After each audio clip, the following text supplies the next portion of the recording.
Good afternoon, everyone, and welcome to the 2021 Moossa J. Arman Colloquium, Science and Innovation. My name is David Salzberg, and I am the chair of the Department of Physics and Astronomy. The Arman Colloquium series was created by a generous gift to our department from the family of Moossa Arman, a distinguished alumnus of our PhD program in physics, and an eminent physicist and inventor. He is known for advancing the frontiers of elementary particle physics and experimental nuclear physics. As the title of this lecture series, Science and Innovation, suggests, Moossa Arman spent his life advancing the frontiers of physics in academia and in industry through his groundbreaking research. We are extremely grateful for this colloquium series, which welcomes scientists who embody the spirit of Dr. Arman through accomplishments that are something exceptional and out of the ordinary, but using their degrees in physics or astronomy. I look forward today to Moussa's son, Dr. Cyrus Arman, telling us more about his father in a moment. And I also wish to recognize Diana Matheson, Moussa's daughter, who is here with us today as well. We are honored that this year's lecture is to be given by Professor Fred Lamb from the University of Illinois. Professor Troy Carter will tell you more about Professor Lamb just before the main event. It is tremendously important for us to hear from and exchange ideas with experts from other institutions, such as Professor Lamb. I am sure his lecture will spark new ideas and inspire our students to deeply consider the many ways their physics education and astronomy education can be put to good use in their future careers. Before I turn it over to Dr. Cyrus Arman, since this is a public event and UCLA is a land-grant institution, we wish to acknowledge the original caretakers of this land our campus sits on, the Gabrielino and Tongva peoples. And now we will hear from Dr. Arman.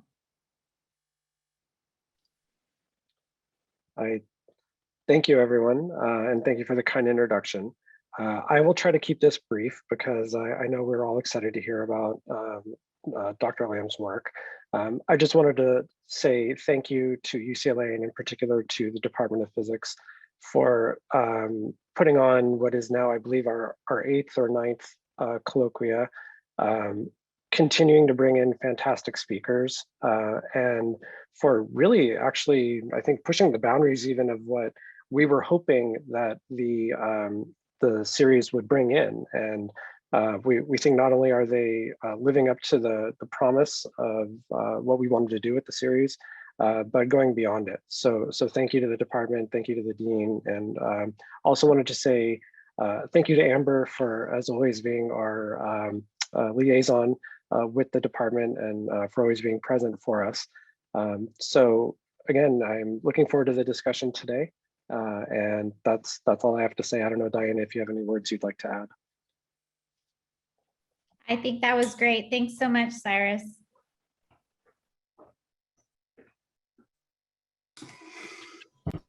All right, with that, I'll do the honor of introducing our speaker. I'm honored to be able to introduce this year's Arman Colloquium speaker, Professor Fred Lamb from the University of Illinois. Professor Lamb holds a named chair, the Fortner Chair of Theoretical Astrophysics Emeritus, and his scientific research is focused on high energy and relativistic astrophysics as well as dense matter. But Professor Lamb has another important side of his scholarly work that he's here to talk about today that's more focused on terrestrial matters, you might say.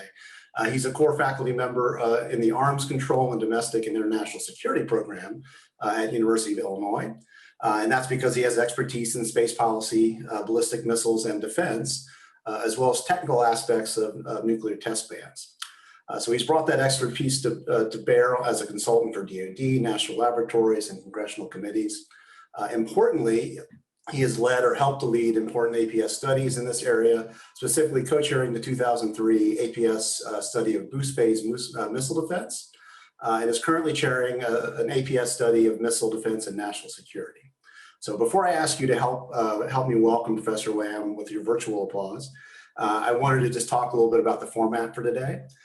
So Professor Lamb has a presentation that he'll take us through.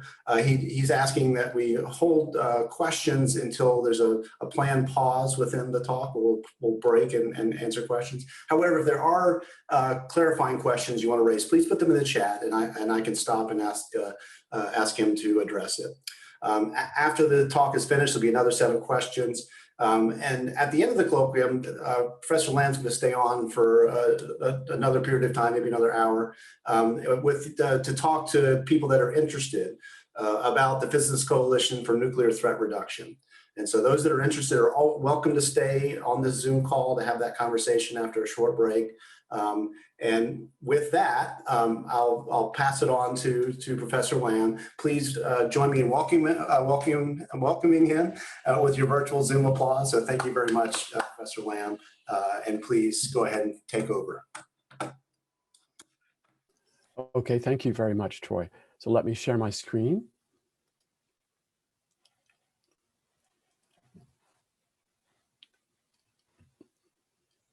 And I also want to share some sound. Okay, great, that's already taken care of.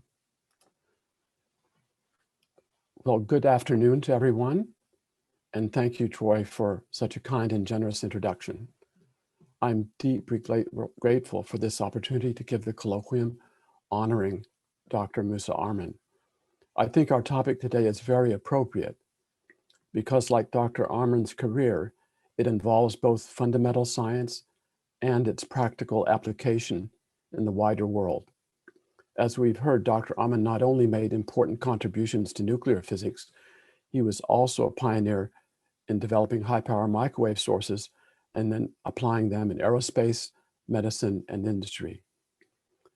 Early in his career, he also played a very important role in physics education in Iran, founding the PhD program at the University of Shiraz.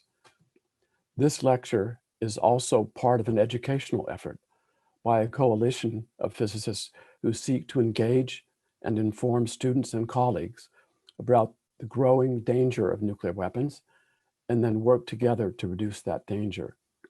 This effort is being sponsored by the American Physical Society. This is a professional society of physicists in which Dr. Arman was a leader. So it's very appropriate and a great pleasure to talk to you today about this important topic in this setting. Although I'm here on behalf of the coalition, the views I express are my own, not the coalition's or the American Physical Society, unless I note otherwise.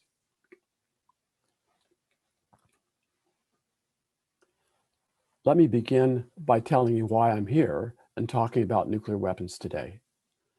I loved science from very early childhood, and I hoped that one day I could have a career that would allow me to explore problems in physics and astronomy. And I've been very fortunate that I've been able to do that. But something happened in 1961 when I was 15 years old that changed my orientation. That year, the newly elected President Kennedy met with Khrushchev at Vienna to talk about the Cold War, and things did not go well. President Kennedy returned to the United States and gave an address to the nation in which he said that he thought the probability of nuclear war with the Soviet Union was very high. And he asked every American family to build a nuclear bomb shelter in their basement or their backyard.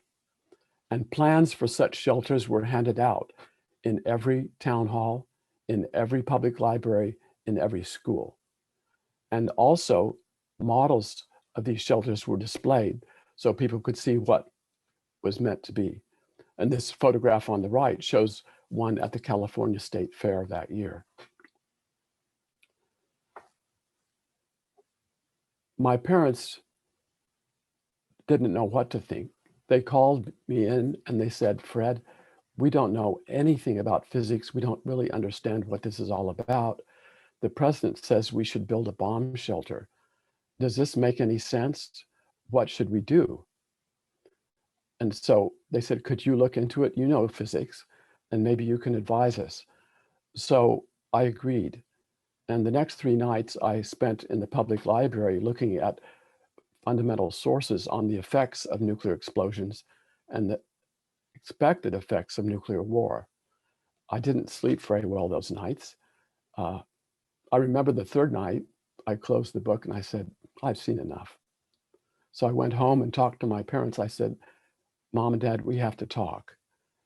And I wanted to tell them about what I had found out. I found that a single small nuclear weapon can destroy a city. At Hiroshima, more than 125,000 people died from a single bomb, from the radiation, from the burns, blast, debris, the firestorm that developed afterward, and later radiation-induced cancers. I also found out that a nuclear weapon is the only weapon that can destroy a major city and kill hundreds of thousands or perhaps even millions of people in an instant. Nuclear weapons are the only weapons that could destroy a nation as a functioning society.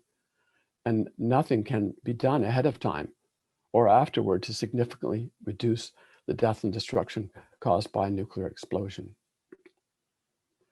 I found that actually it could be much worse. A 5 megaton airburst over New York City, it was calculated, would kill over 3 million people immediately and seriously injure almost 5 million. Millions more would die later due to other effects. I found that a nuclear war between the United States and the Soviet Union would be a horrific catastrophe. It would immediately kill and injure severely hundreds of millions of people in the United States and the Soviet Union. And hundreds of millions more would die later from injuries, fallout radiation, the lack of shelter, starvation, the failure of medical, social, and public health services, and what was found out later, starvation caused by climate disruption, which has come to be called nuclear winter. So my conclusion was the only solution is to prevent this from ever happening. So I went back to talk to my parents and I said, this is what I found out. If there is any money, any time, any energy that you would have spent building a bomb shelter, we should spend it on preventing this from ever happening. And from that moment on, I paid attention to this problem. In 1980, I co-founded the Illinois Alliance to Prevent Nuclear War.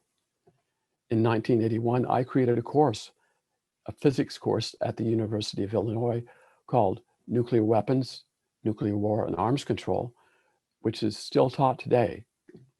And I have been providing advice to the government and to activist organizations and non-governmental organizations ever since. So this is what brought me today to come speak on behalf of the Physicists Coalition for Nuclear Threat Reduction. Why is this coalition formed? A group of senior physicists formed this because they understood that the danger posed by nuclear weapons is serious and it never went away. And the threat posed by nuclear weapons is again increasing. They know that at past times of great danger, the physics community has played a key role in helping to reduce the threat posed by nuclear weapons. And the physics community can do this again now. This is the goal of this APS-sponsored Physicists Coalition for Nuclear Threat Reduction, and it's why I'm here today. I think it might be good to have in mind a brief history of the world's nuclear arms as we talk today. This is a chart which shows that. Plotted vertically on the left are the number of nuclear arms, goes up to over 70,000, and then calendar year along the horizontal axis. And there are several key events I've indicated in the nuclear arms race. The first bomb exploded at Trinity, and then 2 bombs exploded on Japanese cities by the US in 1945. The Soviet Union's first nuclear test in 1948. And then another major development, the hydrogen or thermonuclear bomb. The first US thermonuclear bomb was tested on March 1st, 1954, the Castle Bravo test. And its yield was 15 million tons of TNT equivalent, 1,000 times more than the explosive power of the bomb that destroyed Hiroshima. And for a thermonuclear weapon, there is no limit to the size of the explosion that can be created. This test caused a lot of effects that they had not expected. It caused enormous amounts of radioactive fallout. As a result, there was great human suffering and environmental damage. Many of the Pacific Islanders were poisoned by radioactive fallout. Some Japanese fishermen who happened to be downwind of the test were poisoned by radioactive fallout. And the radioactivity circled the globe, poisoning the atmosphere. Then there was a huge increase in the number of weapons during this period. By the time when I was getting engaged in 1961, US and the Soviet Union already had about 25,000 nuclear weapons. And it was at that time estimated that, and still today, that 400 weapons would be enough to destroy either country as a functioning society. But it went on building from 25,000 up to eventually 70,000. This shows not only the US and Soviet stockpiles and the Russian here later, but all other countries. You can hardly see them. It's these lines down here that just look like a horizontal line. These are the weapons that are held by China, France, India, Israel, North Korea, Pakistan, and the United Kingdom. So I might mention that one of the things that happened here was the first deployment of rudimentary anti-ballistic missile systems. And that started the typical defense-offense acceleration cycle. And it led to the deployment of huge numbers of nuclear weapons on every missile, the so-called MIRVs, which partly contributed to this enormous increase. And then in the early 1980s, the Star Wars program was proposed with the fantasy of an impenetrable shield.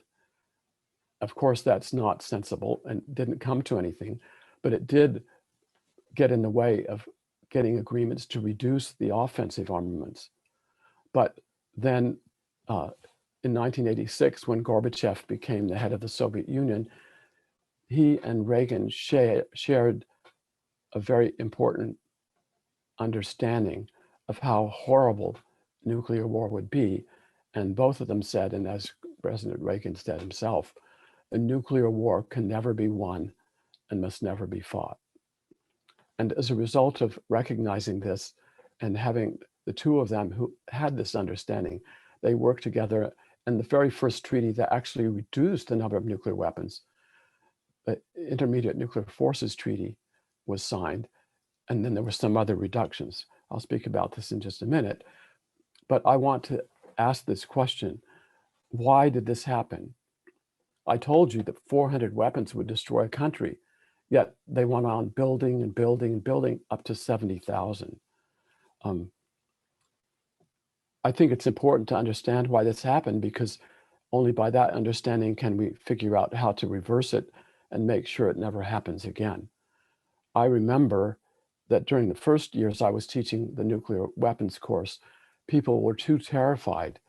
They couldn't even think of any alternative, most of them.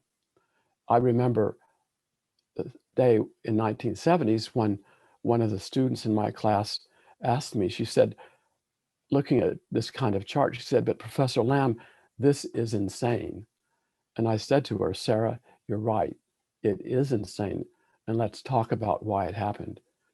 So factors that played a role: fear of each other, uncertainty in what the other sides had, competition, perceived political advantage. Even today, it's typically not very favorable politically to argue for reducing nuclear weapons. It's always been favorable politically to argue for more. The development of new technologies, that's what made these many warheads on a single missile possible, hard to resist. And this gigantic military nuclear industrial complex, which has huge political power and actually earns tremendous amounts of profit from having this kind of situation continue. But during these years, there were reductions. The Soviet Union disintegrated in 1989, 1990, but still it was able to agree with the United States to the reduction, START 1, that President Reagan started George Herbert Walker Bush concluded, and then President Obama concluded the New START treaty. But I point out that today there's still over 13,400 nuclear weapons that are in the arsenals of these states. So I'd like to stop here for maybe 5 minutes of questions from anyone who would like to ask. I'd be delighted to try to answer them. Perhaps I'll put this screen back up while we talk. Please raise your hand if you would like to ask a question, or feel free to unmute yourself and ask.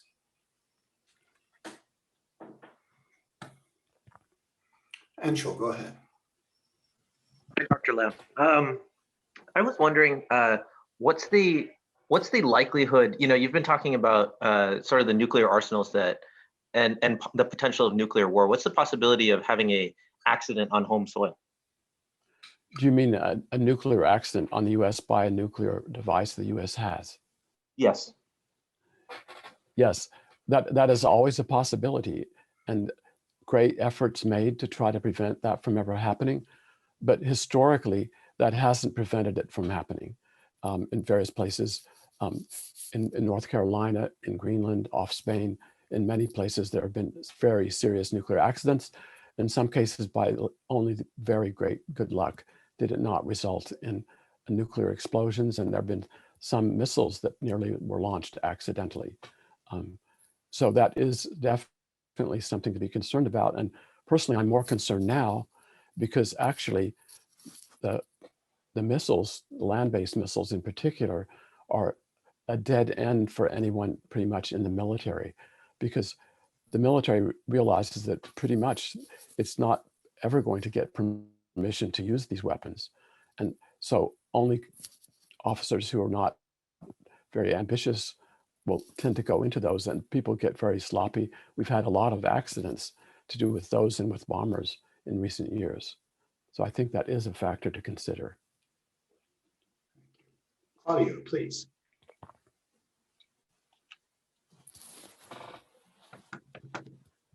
Hi, you have shown this very interesting plot of the number of nuclear weapons. Do you have a similar plot in which you plot the destructive capability? Because it's true that we had a big reduction in number. Number is still crazy, It's still very high. But in terms of destructive capability, equivalent tons of TNT or something, did yes. it go down as much? Well, there has been a reduction in the yields of individual nuclear weapons, and the numbers of weapons have gone down. But the decrease in the numbers of weapons to smaller, the sizes of the weapons, was actually to give them more destructive potential in many cases, because a huge nuclear weapon actually doesn't destroy as much or kill as many people as it would if you divided it into smaller weapons and dispersed them and then exploded them. And that's typically what happened during the 1970s on both sides. So I can maybe take a moment here to play for you another way of thinking about this. When we talk about these numbers, they're so huge, it's hard to get any sense about them. And even a chart like this, you know, it's kind of amazing, but it doesn't somehow always communicate well. So I have here a recording I'd like to play for you, which Jeffrey Lewis at the Center for Non-Proliferation Studies in Monterey shared with me, which has a different way, an oral way of trying to get an understanding of this. So I'll go ahead and play this now. In the 1980s, there was this popular way of explaining just how much destructive potential exists in the world's nuclear arsenals. It goes like this. I have a bucket and a BB. This BB is the bomb that destroyed Hiroshima. This is the bomb that destroyed Nagasaki. Here's a typical American nuclear weapon today. And here's the explosive power of every nuclear weapon in the world.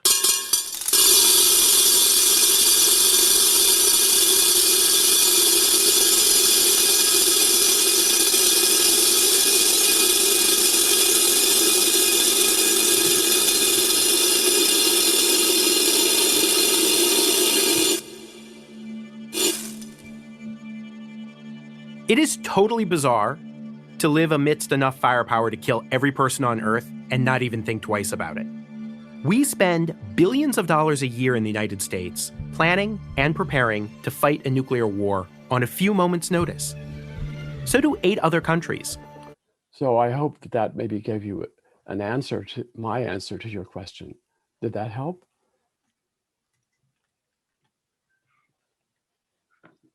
Yes, it did help.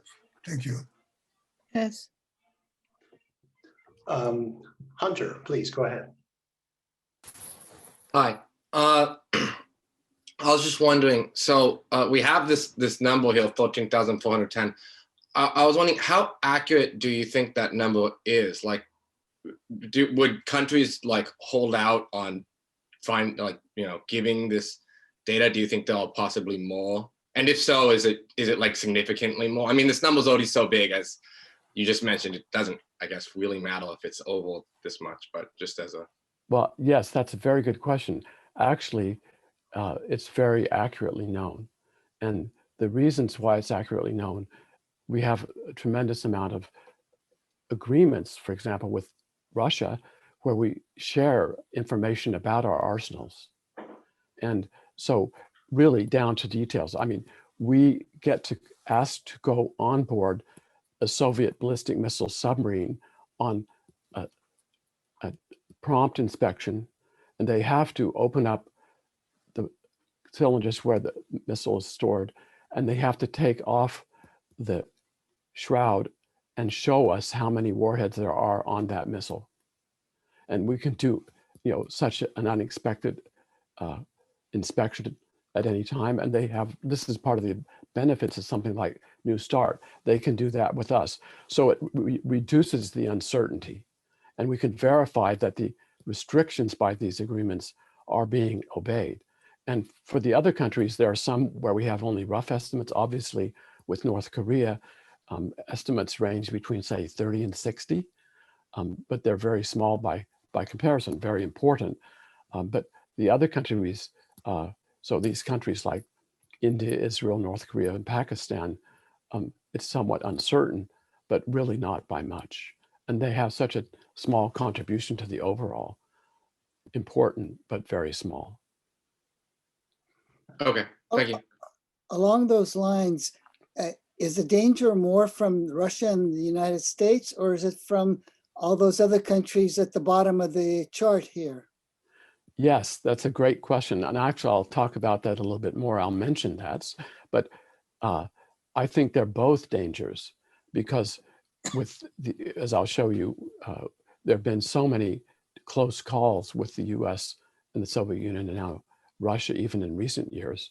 But yes, there's very serious problems with other countries, like, for example, India and Pakistan are often in conflict. They're both nuclear powers. Something could go wrong. It could escalate to use of nuclear weapons. It could be an accident that triggers a nuclear war. And I'll show you that that's very serious. Fred, would you like to take a couple more questions, or you want to? Maybe one more question, and then I'll... Alex, go ahead. So, do you have an estimate how much feasible material is in private hands, not government hands? For example, the Soviet Union never used uranium in weapons, but they enriched about tens of thousands of critical masses of uranium just in case, and some of that has gone missing, right? So then there are also some other. There were some reports that it was sold on the black market, etc. Right? So do you have an estimate how much is leaking from the system? Yes. So, of course, we don't know what we don't know, but there have been tremendous efforts and great cooperation between the United States and the Soviet Union, now Russia, to actually control this. And there was a huge program that the US had with Russia, and continues to some degree, which was to really secure that material. So we do have estimates when they're discovered, and there's a lot of efforts that have been made to have detections, which I can talk to in the questions maybe later on. The inspections that one can do are very, very effective. But we should recognize that there's enough nuclear grade uranium that's been produced almost all by the US and the Soviet Union to make 100,000 nuclear weapons. And that has not been got rid of. There's enough plutonium to make 100,000 nuclear weapons. Basically, both countries just made this nuclear material as quickly and fast as they could, and they just kept going. So now we have a problem of what to do with that, which I can talk about more a bit later. But some progress was made. Most of the nuclear power plants in the United States for the last several decades have been running on former weapon grade uranium that the Russians downblended, and we bought from them, and we burn up in the reactors. So there's various different ways we can try to deal with this, but it is a problem. So maybe I can go on now, and we come back. There'll be a question and answer period later on.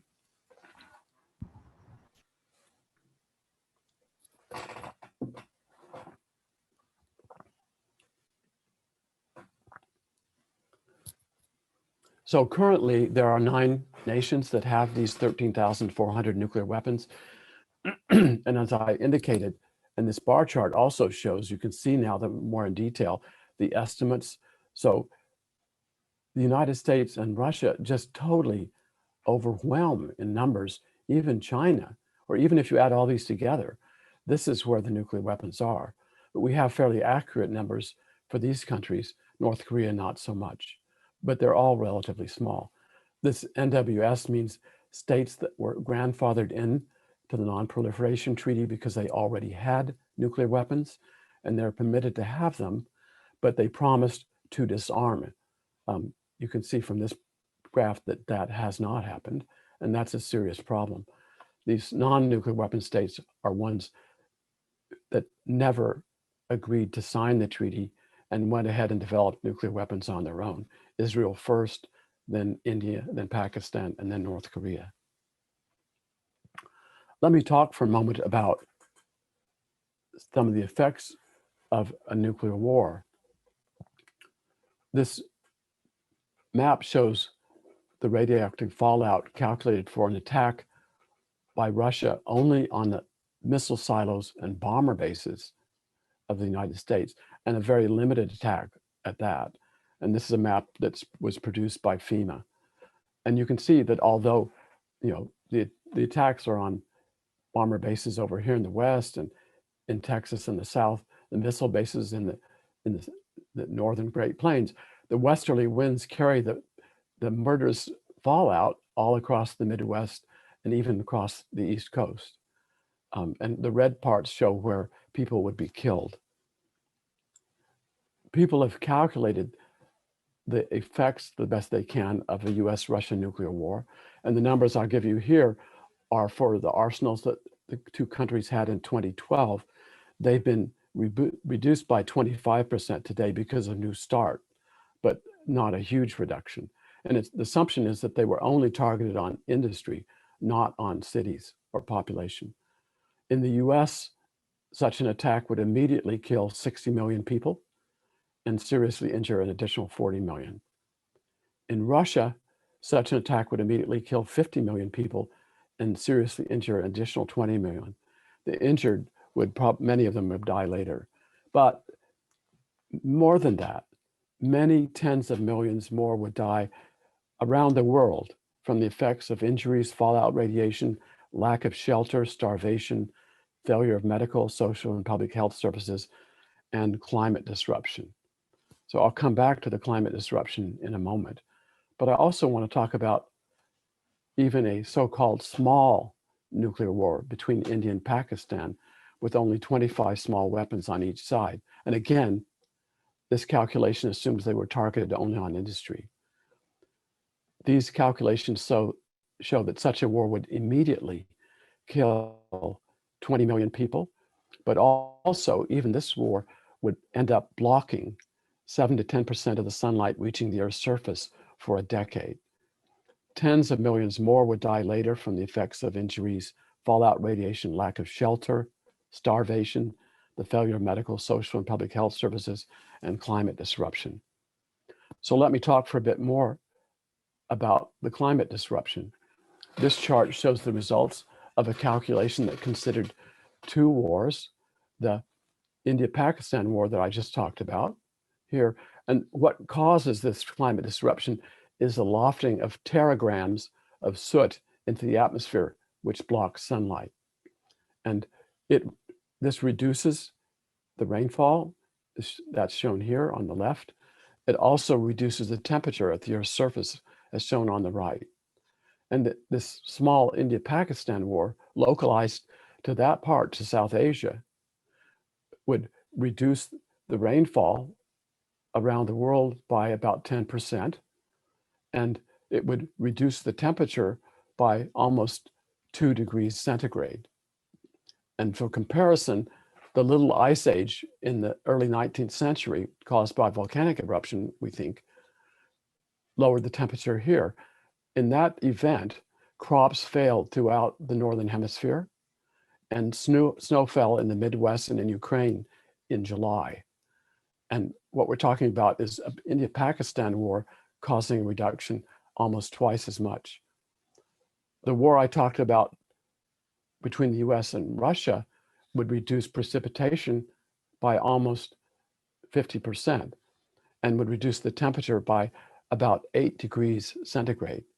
And this would go on. It's not just a sudden thing that ends, because the effects of the soot would decrease only by 50% every 5 years. So this would be devastating for the growing season throughout the Northern Hemisphere and to some extent in the Southern Hemisphere. So we had a question earlier about how nuclear war might start, and there are several possibilities. A conventional war could escalate to nuclear war. Russian aggression against the NATO countries, say the Baltics, might get out of hand and go nuclear. Pardon me. Chinese aggression against Taiwan or Japan.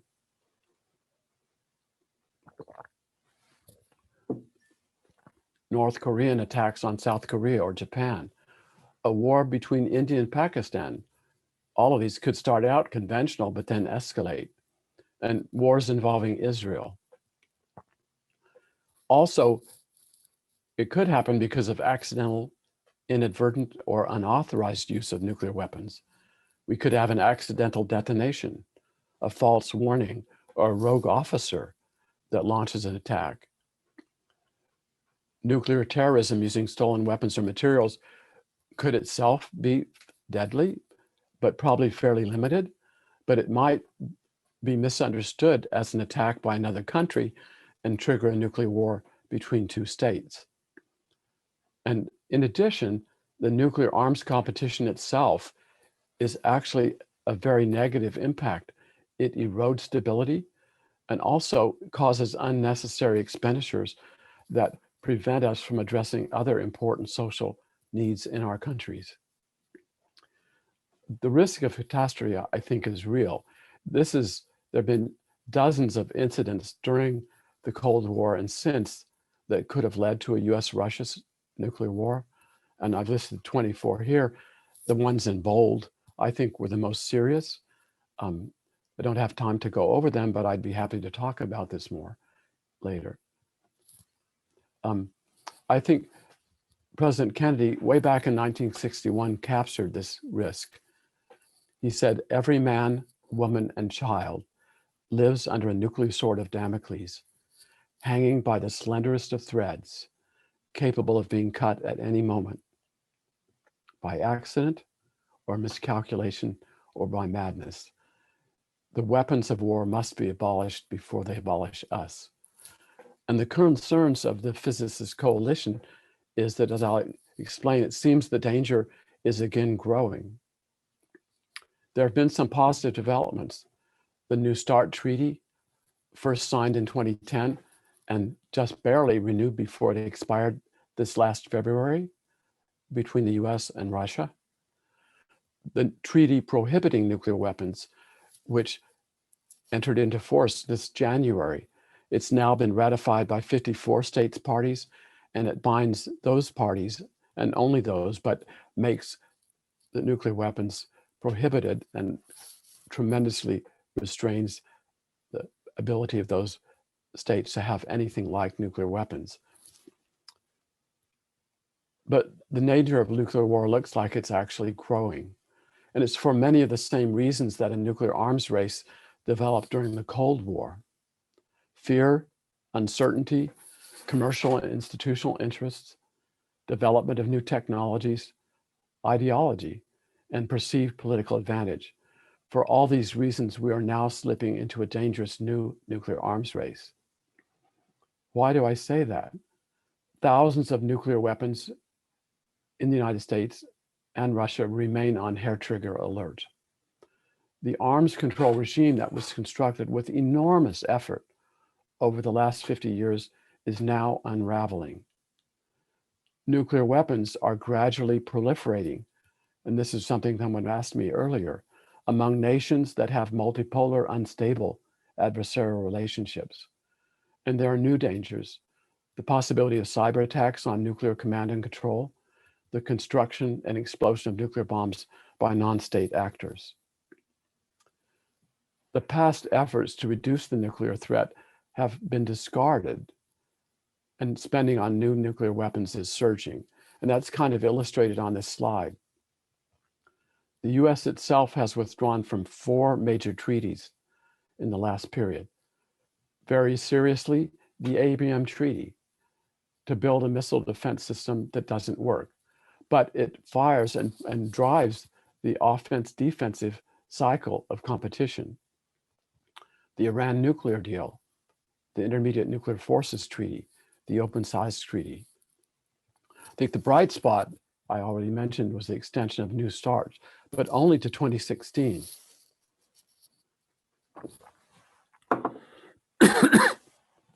Another serious issue is the Non-Proliferation Treaty, which is currently under great threat. Sorry. The reason is because the nuclear states promised to disarm, but instead of that, they're rearming. The United States is planning a huge new surge of spending on nuclear weapons. The plans are to spend $50 billion a year, according to the Congressional Budget Office, and over $1.2 trillion over the next 30 years. And this chart on the right shows you what it's going to be spent for during this period. It's a huge amount. And it's called nuclear weapon recapitalization. And I think this is a typical example of using the word recapitalization is the way people don't actually want to talk about what they're really talking about often when they're talking about nuclear weapons, but also captures the fact that enormous amounts of money will be made by the commercial enterprises and the laboratories that are involved in this, and the military. So it's difficult to deal with. What can we do? Well, physical scientists in the past have played important roles in reducing the nuclear threat. And I've listed here some of these you may know or have heard of. I've had personal contact with all of them and others, and they inspired me. Rudy Pyles was one of my thesis advisors for my PhD thesis at Oxford University. He was a Jewish physicist who fled the Nazis in Germany, and he wrote with Otto Frisch the Frisch-Pyles Memorandum, which first showed that a nuclear weapon was practical and feasible. After working at Los Alamos after the war, he joined with other scientists in the Pugwash movement to try to end the nuclear arms race. Joseph Rotblat, another Jewish physicist who fled the Nazis, he went to Los Alamos to work on the Manhattan Project. But as soon as it became clear in 1944 that the Germans did not have a nuclear weapon project, he left Los Alamos. He was afraid that the Nazis might get the weapon, and that was the only reason he became involved. He helped found the Pugwash movement. He worked really hard to bring about the Atmospheric Test Ban Treaty in 1963, and he was and the Pugwash movement were both together awarded the Nobel Peace Prize for that. When I went to Caltech in 1963 as a freshman, I met Linus Pauling, the chemist who was at that time engaged in a huge effort to end the poisoning of the atmosphere by atmospheric testing. I watched while the board of trustees at Caltech tried to fire him for his activism. But the president then of Caltech was Lee Ridge, a physicist who had been in the war effort, and he said, "Not on my watch." And Linus Pauling continued to be a faculty member and was very, very powerful in bringing about the Atmospheric Test Ban Treaty and was awarded the Nobel Peace Prize for his work there. He earlier won the Nobel Prize in chemistry, and all these others, Andrei Sakharov, Hans Bethe, Dick Garland, John, I could go on, but I don't really have time to go through each of those. But they played important roles. A group of senior physicists have come to the conclusion that something needs to be done again now. With the end of the Cold War, most physicists turned their attention away from the nuclear threat. As Steve Fetter, Dick Garland, and Frank von Hippel wrote in Physics Today, we need to re-engage in the debate over how to reduce the dangers of nuclear weapons. We know it's vital for us to make other changes in our world, to end racism, to halt the climate catastrophe and others. Making these changes is urgent and it's absolutely critical. Many of us in the coalition are also deeply engaged in these efforts to make these changes. So you might ask, why have we decided to spend time and energy on this other problem of the nuclear threat? And I think the answer is simple.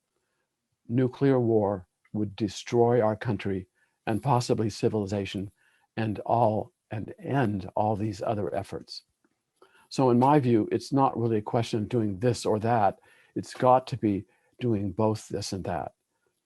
As I said, the physics community has played a key role at times of great danger in the past, and the physics community can do this again now, and I think we must. And you can ask, what should be our ultimate goal? From my point of view, if there are nuclear weapons, they will eventually be exploded, no matter how low the probability.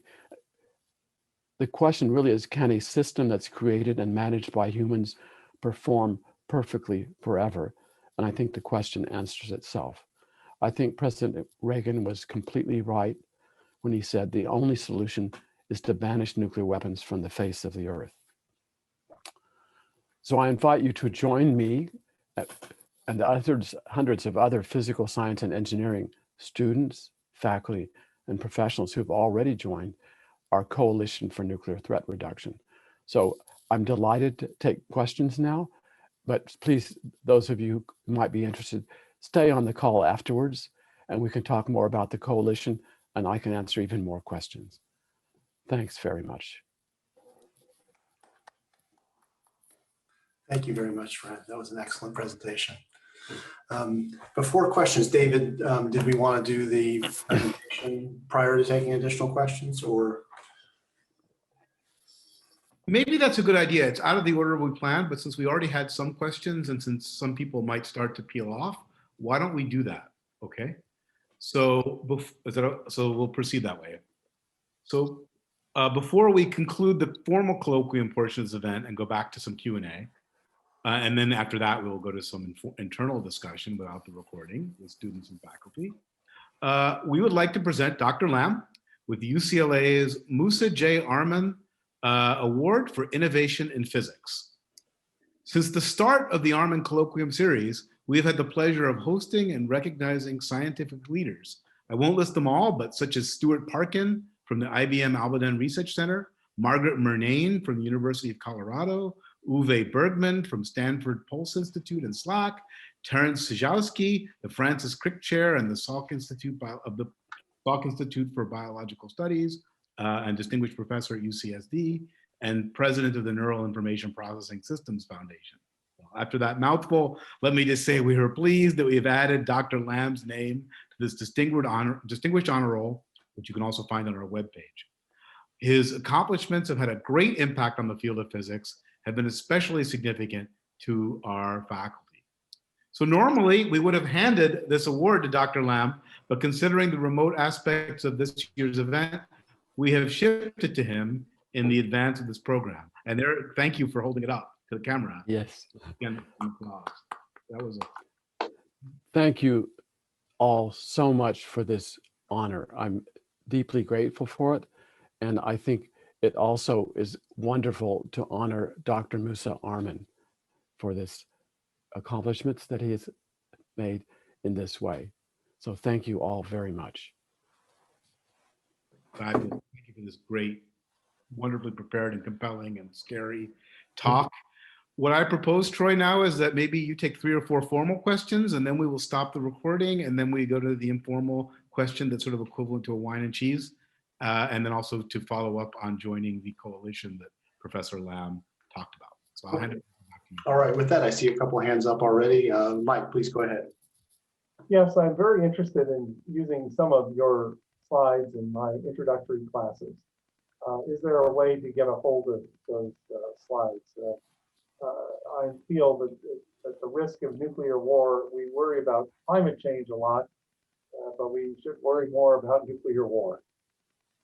Well, I would be happy to share with you personally the slides, and you can use any aspect that you want. I think we're trying to post them also on the coalition website. This talk was prepared especially for this occasion, so it's a bit different from my normal one, but I'm happy to do that. Also, for anyone who's interested in preparing a course on nuclear weapons or nuclear war who might be interested, the University of Illinois, I have available all the course materials that were prepared for that course that really are free for anyone to use. Thank you. Tommaso, please. Yeah, hi, that was wonderful. Can you tell us, can you speak a little bit more about the near misses? You listed a series of possible incidents and you didn't discuss them. And I was interested in particular to see what are the lessons learned and if anything has been done to prevent those in the future or if they're preventable at all. Yes, well, I'll give you a couple of examples. Some of them probably wouldn't happen again, but the overall point of view is they often are very different one to another, were not anticipated. And so, in some cases that they were never actually completely understood what happened. But in the cases that they were accidents that could be corrected, efforts have been made to correct them, but these things still keep happening. And it's a very complicated system with many people and many moving parts. It's not surprising. So I'll give you a couple of examples. I think one of the most serious, sometimes it's a lack of human understanding and incaution, but during the Cuban Missile Crisis, the Soviet Union deployed nuclear-armed submarines to accompany its freight vessels going to Cuba. And when the United States put an embargo around Cuba, they were told to depth charge the Soviet submarines to bring them to the surface so they couldn't be a threat. Now, the US didn't imagine that they were nuclear armed, but they were, and they left their bases in the Soviet Union with complete orders that if they were attacked, they were to retaliate with their nuclear weapons. It just so happened that on this submarine that was first attacked, that not only the captain and first officer were there, but also the admiral from the submarine fleet happened to be on board as well. And so when they were attacked, they opened the safe and got out the codes. But the admiral said, "We will not use our nuclear weapons to retaliate unless all 3 of us agree."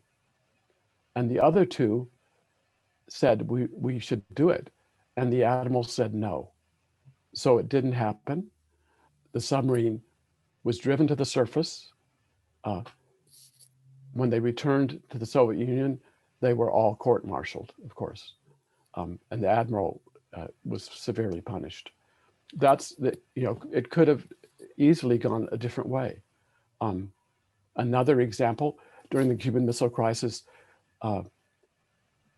there were armed Titan missiles, at Vandenberg there. And during the Cuban Missile Crisis, nuclear weapons were loaded on board, warheads on board those missiles, clearly visible to the Soviets. Now, one of the missiles was not armed. They had planned to launch a missile test during that period. So at the height of the Cuban Missile Crisis, they launched a Titan missile, the only one of the 8 that did not have a nuclear warhead on it. But that the Soviets couldn't be sure about because they had watched nuclear warheads being placed on all the other Titan missiles in the day before. It's just a miracle that they didn't think they were under attack. More recently, during the 1990s, Norwegians carried out a sounding rocket test from the north, from the sea off the north near the Arctic. Now that is a region where US ballistic missile submarines often are on patrol. Why? It gives a very short flight time to Moscow. So for decapitation, it's ideal. The flight time is less than 10 minutes. The Norwegians notified the Russian military that they were going to carry out a sounding rocket test. Somehow it didn't make its way to the warning system and the higher command. So when they fired it, their warning system, which was pretty ragged anyway at that time, gave a warning of a missile that was launched that could be headed toward Moscow, and it was interpreted as a decapitation strike. And this points of view differ by what accounts were given, but definitely the premier he was told that this was happening, and the military prepared to retaliate. It's debatable. There's people who say that the football in Moscow was actually opened and the codes were taken out to authorize a retaliatory strike, but then it was realized that it was not a decapitation attack. But that only happened in the mid 1990s. So those are some examples. Thank you. Claudio, go ahead. Hi again. My question is related to the use of nuclear energy. Do you think that the goal of reaching zero nuclear weapons is compatible with the continued development and use of nuclear energy, of nuclear reactors? Yes, I do. And you have a very important point, though, that you have to be able to design nuclear reactors that will not use weapon grade material. And that is very easily possible to do. Another point I think is very important, that people say, well, how can you be sure that a country doesn't have any nuclear weapons if we went down to zero? So I'm not saying this could be done immediately, but I would tell you, I've been deeply involved in the Iran nuclear deal. And that one of the things that was so wonderful about it, and if it's restored, could be wonderful again, is that the inspection regime is so thorough and so detailed. It's exactly the kind of regime that you would need for every country that has a potential nuclear capability, to reassure everyone that they have no nuclear weapons. It follows the uranium ore from the mines to the mills, all the way through, with video cameras in real time transmitting, and the centrifuges are monitored. With modern physics, it's possible to detect incredibly tiny amounts. We can detect a nanogram of, and if it's anthropomorphic, if it's not natural, one detection shows there's a problem. So, in Iran, they've sent out trucks and vehicles with sticky tires, and they drive all around. When they get back, they take the tires off and they take the material off, they separate it out, and they can search down to the nanogram level. They have filters in all the streams and lakes that pump water through. And anything that gets in the water, even tiny amounts, can be caught and detected. The same, they have pumps drawing air through filters in from the atmosphere, and any particles in the atmosphere. You know, both Iran and Syria attempted earlier to cover up nuclear activities, and in one case, even after 3 years of cleanup, as soon as the inspectors returned to the site, they detected it immediately. It's the possibilities with modern physics and technologies really gives the possibility of making a very tight case that could reassure everyone. Thank you. Well, I propose we make a transition from the formal colloquium to the discussion afterwards, and then take the opportunity now to thank Professor Lamb one more time for an excellent colloquium. We really appreciate it. Thank you so much.